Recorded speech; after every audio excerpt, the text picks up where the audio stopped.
A gerinc 33 csigolyából áll. Ezek védelmezik a gerincvelőt és stabilizálják a törzset. A gerincoszlop alsó szakasza az ágyéki gerinc. A gerincoszlopnak ezen a területén jelentkezik leggyakrabban a hátfájás. Az alsó háttáji fájdalmat általában két csoportba sorolják, úgy mint mechanikus és kompresszív.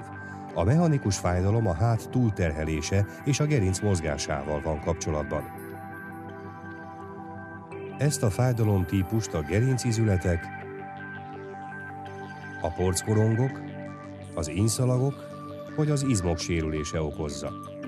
A kompresszív fájdalom az idegekre gyakorolt irritáció vagy nyomás, amelyet leginkább a sérült, sérves vagy kitüremkedő porckorong okoz. Ha alsó háttáji fájdalma van, mindenképpen forduljon orvoshoz, aki a pontos diagnózist meghatározza. Csak ezután tud megfelelő terápiát javasolni.